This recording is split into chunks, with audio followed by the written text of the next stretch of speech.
Welcome to another episode of Stories from Science. If this is the first time you're joining us, let me refresh you or tell you on how we actually run the episode. So I have with me my guest today, Mr.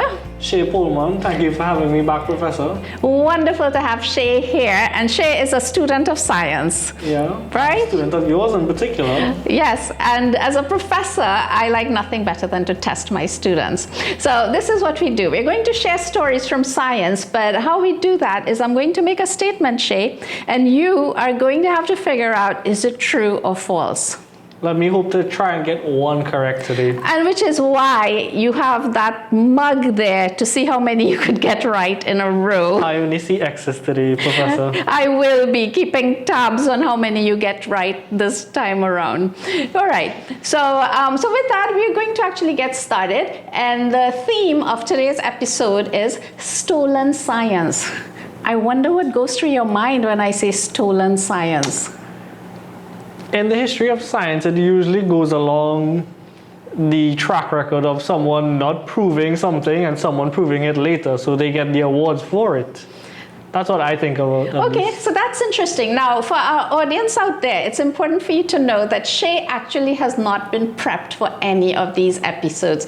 All he gets is what the topic is of the day, and he has no idea what's coming to hit him. So let's get started. So I'm going to start with my first statement, Shay, and this is, you have to say whether it's true or false, okay? And then I might send you on your map of the world, your world globe, which has no labels on it for him to find the country. I made sure my globe is labeled well. All right, so here's the statement. Einstein donated his brain to science. True or false? And Mr. Shay has chosen that it's true. All right, folks, so let's get into the story. Play along with us and see if you can figure out if Shay is correct or not. So let me repeat my statement. Einstein donated his brain to science. So why even make this statement? This dude, right, and I notice his hairstyle is not too different from yours, is so famous that he has action figure. I can't say it's an action figure, a thought figure. Do you know any German word for thought? Gedanken. Excellent, well done. And Shay does have a background of, he's part German, so he's got that well. So this is just to show you how famous this scientist is. There are thought figures, I'd like to say. There are puppets, you name it, all kind of charms with him. And why? And that's because if you see the word genius, the first scientist that will come to mind will actually be Einstein. And he has been thought to be one of the most brilliant people that ever walked on planet Earth. And that's because of some of the work that he did. Are you at all familiar with any of the work that he did? We're laughing because he is my student. Yes, well, Einstein came up with the theories of special and general relativity, as well as you had the Nobel Prize for the photoelectric effect. Well done, Shay. Let's see. I'm sure there are other things he's Didn't mean done. to put you on the spot, but Shay is right on the button, and that's how famous Albert Einstein is, that he has changed our understanding of the universe and everything around it, and of the nature of light. Now, so why raise the question of if he donated his brain to science? Is Shay correct when he said that that's true? Now, here's what happened. In 1955, Albert Einstein passed away. Right? At the age of about 76, he had a heart attack, so some kind of condition like that. So naturally, they had to do an autopsy. Now, before he died, he made it very clear to the world that he wanted his remains to be cremated because he didn't want a shrine, a place of fandom where Albert Einstein is buried. So he was very sure he wanted to be cremated. So they perform an autopsy, and the doctor is Dr. Thomas Harvey, and he takes out Albert Einstein's brain and takes it. Yes, you heard me correct.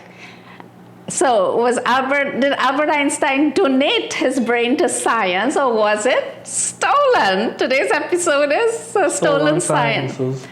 Stolen science. So Shay actually got that one wrong. So as the story goes, Thomas Harvey removed his brain and actually was on the run with it. And it did turn out that he did not have permission, let's say from Albert Einstein, for anything like that.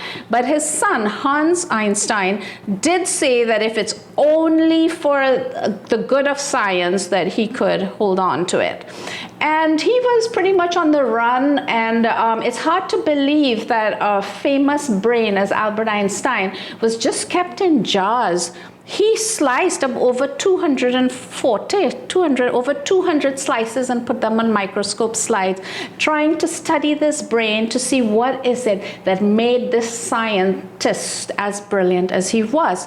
Do you think they ever discovered anything different about Albert Einstein's brain from yours and mine? I do know that his brain actually weighed less than the average human brain. Oh my gosh, well done. You know, I think you made up for getting it not wrong, because you're actually quite right, Shay. It actually turns out that Albert Einstein's brain weighs, or is actually on the smaller end of the average sizes of brain. You know, there's this idea that the larger the brain is, maybe it can process more. But no, Albert Einstein's brain was actually smaller. So for a long time, they actually didn't find anything spectacular or different about his brain.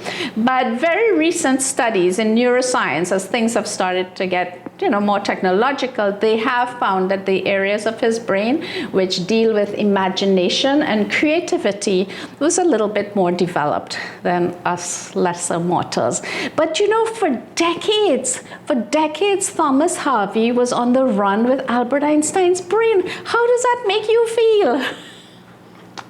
I think people do a lot weirder things nowadays. Then take off with the biggest scientist in the world, his brain. I mean, that's one of the oddest stories in science. And that was not a case of someone stealing someone's ideas, but actually running off with the brain itself. And sometime before he actually passed away, so Thomas Harvey has now passed away, he donated the brain to another institution. So it is somewhere in museums still with us. We have aspects of the remains, you can say, of the most brilliant scientists that ever walked planet Earth. I was actually somewhat familiar with this story. However, I got a lot of things wrong about it on the way there. Okay, all right, but that's good to know, because a lot of people don't realize it's such an odd fact that his brain was, I will say, literally stolen. Okay, so are you ready for another story? Yes, I am. Okay, so let's see how Shay's going to do this time and join it. I think I need to get a buzzer for our audience and for Shay the next time around. All right, so here's our next statement. Stolen moon rocks have been sold to a private buyer.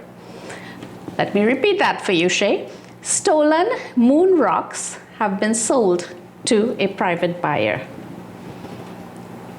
That sounds like something that would happen, but is it? Actually, I'm going to put that as true. All right, so Shay says it's true. He says that it sounds true, and you can see that he's a little bit guessing as the cogs are turning in your brain, which is nicely inside your skull right now, right? So stolen moon rocks have been sold to a private buyer. What's the story behind this? The question becomes, have moon rocks ever been stolen? What do you think? It's not part of your game. We'll see what it comes to. I think that's definitely true. Oh, you think moon rocks have been stolen? What do you think? So moon rocks are some of the most valuable things on planet Earth. Of the several missions, Apollo missions that went to the moon, they brought back. So on planet Earth, we actually have probably over a ton of moon rock. But these are, could you imagine how they are guarded and how safely they are kept? We cannot have them contaminated, and it's the property of NASA. You will not really find it all over rapidly. So why are we talking about, can moon rocks be stolen? Have you ever heard of a gentleman called Thad Roberts? No, Professor, I haven't. Oh, you haven't heard of Thad Roberts? So who is Thad Roberts? Thad Roberts was an intern at NASA. In his early 20s, he got an opportunity, even as you did, to be an intern in a program in astronomy abroad. And he was working in an area where they had moon rocks. And of course, these things are kept in vaults and safe. Thad Roberts, along with 2 other interns, decided that they were going to steal the moon rocks.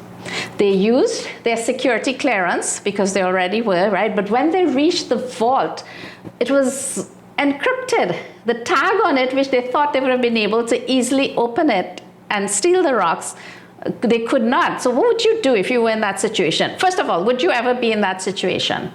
No, because it's a rock. It's a rock, just any rock? I mean, it's from the moon, but at the end of the day, it's a rock. Someone better could make use of it than me. Okay, that's what Shay would do. All right, so they come upon this vault and they cannot open it. So they take the 600-pound vault and they run off with it. 3 interns in their early 20s, they go off to a hotel, they get a chainsaw and they cut it open. And that's one of the biggest heists in the history of science of these stolen moon rocks, right? So they did steal it. And believe it or not, what was the motive? Why would you want to steal moon rocks? They sold it, I guess. Okay, so so that was a little bit of the idea that they could sell it to a buyer, right? And that's why I asked, have stolen moon rocks been sold to a private buyer? But Thad says it was actually a romantic gesture for his girlfriend. He wanted to spend a very nice time with her on the moon. So he brought the moon to her. He couldn't take her to the moon, so he brought moon rocks to her. That's a bit elaborate. That's the story. That's a true story, folks.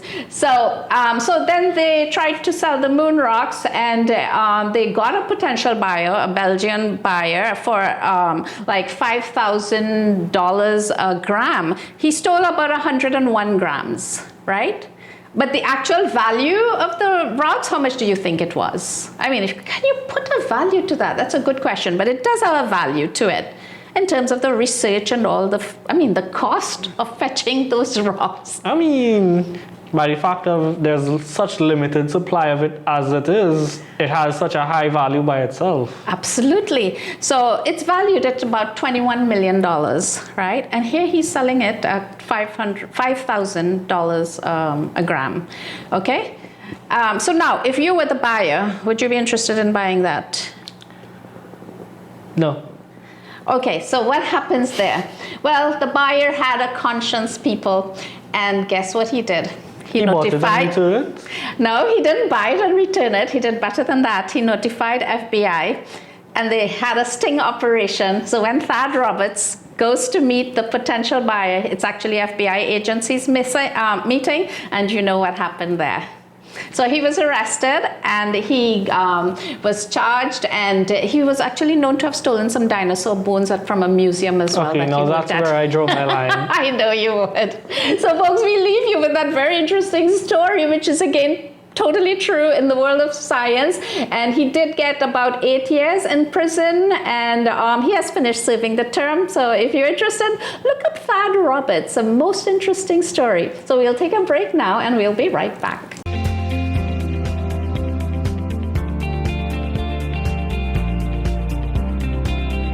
All right, folks, welcome back, right? And I hope you've been with us for the first part where we talked about some stories. One was, the theme today is stolen science. And we talked about Einstein's brain was actually stolen and on the run for decades. And there we talked about this a student of science like yourself, Not like Shay. me. I have a conscience.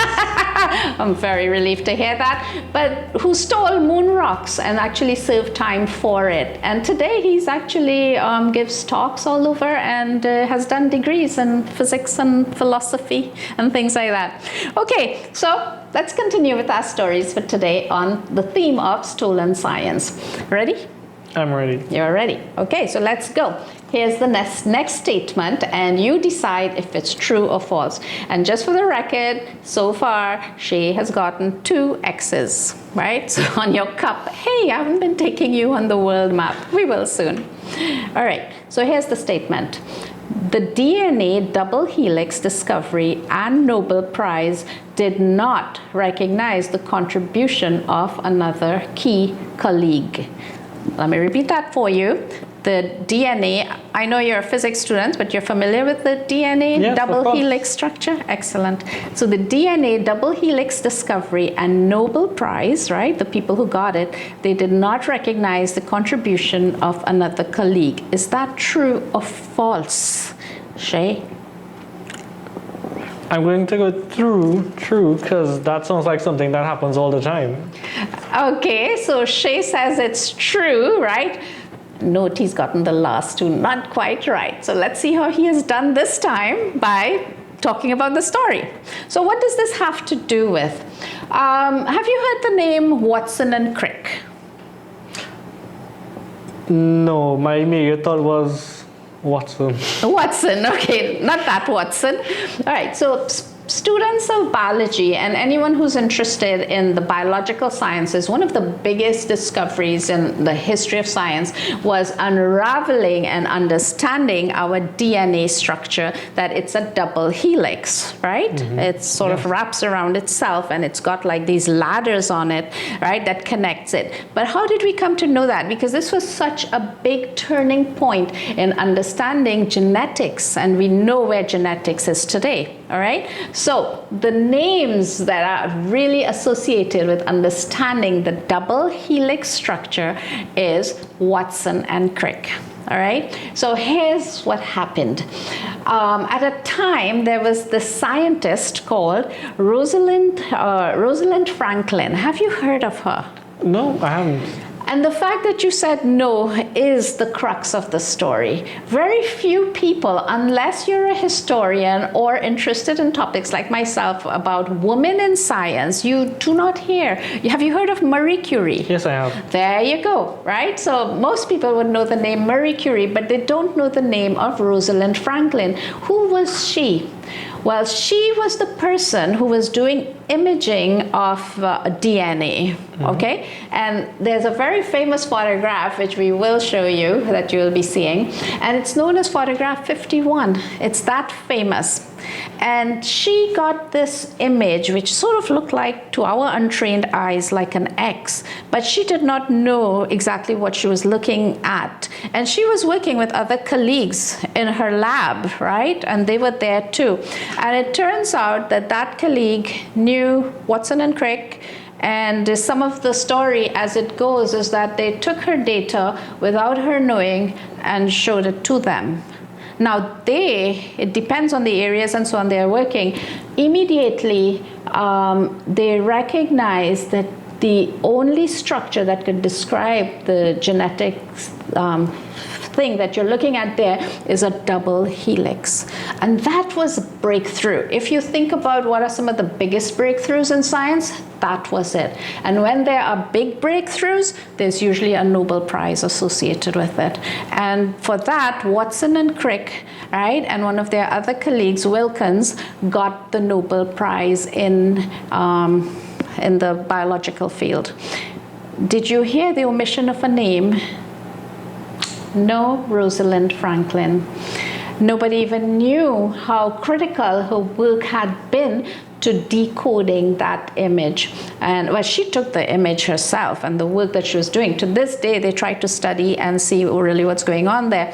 Now, there is one thing to clarify, that Rosalind Franklin actually passed away from ovarian cancer at the tender age of 37.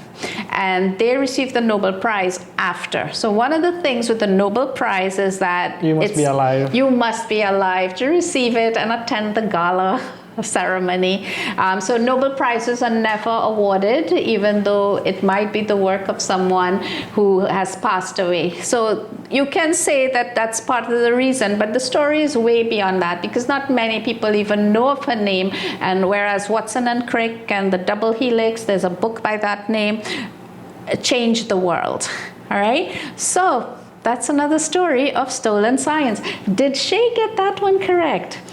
I would like to say yes. Yes, he did. Right? Because we talked about that the DNA helix discovery did not recognize the contribution of another colleague, and that was, of course, Rosalind Franklin. And I hope these little tidbits of information that we are sharing, that you go and read up on her and understand what amazing work she did and for the role. In another episode, we will talk about women in science stories. And many, many women in science have not been recognized for their contribution or had the opportunity. But today it is stolen science. Okay. Ready? Where are you taking me today? Thank you for reminding me. I've been so engrossed that we haven't sent Shay trying to find countries all over the world. So you know what? Einstein was in Princeton when he died, so I wouldn't make it as difficult as asking him to locate exactly where Princeton is. But you think you could find the USA on that world map, Shay? You never know, right? So he gets to put a pin, hopefully somewhere near Princeton. Near Princeton? No, I wouldn't do that to you. Just put it on the USA. I have no idea where Princeton is, but right it in the middle. Somewhere here. Yeah, actually, you're not that off. So well done. And then the stolen moon rocks. That heist happened in the USA. So NASA is usually in Houston. NASA, yes, they were at one of the NASA facilities. Houston is here, maybe. I'm thinking Houston is either in Texas or Florida. Yeah, because they've got some different facilities. I can't recall exactly which one Thad did his heist at, but definitely the USA, so 2 down. So today's on the DNA double helix, this whole story unfolded at King's College in the United Kingdom. Can you find United Kingdom on your unlabeled world map? Mine is only in Spanish. A lot easier. I'm going to. Well done. Yes. That island that controlled so much of the world for such a long time. That's where it emerged from. Okay, so let's move to one more story. All right. And are you ready, Shay? Yep. Let's hear it. Okay, with your cards, and here we go. Darwin. So first I'll ask, are you familiar with the name Darwin? Yes. Okay, so let me continue. Darwin hesitated for over a decade before publishing his groundbreaking work on evolution. I shall repeat that for you and for our audience. Darwin hesitated for over a decade before publishing his groundbreaking work on evolution. Is that true or false? I'm going to say that's true. Okay, so is it true? Well, let's tell the story connected with it and see how Shay has done. So he says that it's true. So what's the story with Darwin? So you said you're familiar with Darwin's name. Yes. What is he connected with? Evolution and the theory of evolution. Oh yeah, I did have that in my question. Well done, Shay. You've been listening. Right. So we have all heard about things like survival of the fittest and things like that. And it was in the 1800s that Darwin went on this world trip, right, down to the islands, and he started to study all the life forms, and he noticed something interesting about them. They seem to be adapted to the environment, right? So the beaks of the birds would be in certain ways based on what was available for feeding and things like that. Anyway, long story short, it started to occur to him that perhaps he didn't even dare to venture to humans, but living things on planet Earth over a period of time actually underwent natural selection. What does that mean? That the environment that they were in, that what was suitable for them, those were the ones that passed on, right? That multiplied, and therefore over a period of time you will see changes. Do you think that's a controversial idea? At that point in time, yes, it was.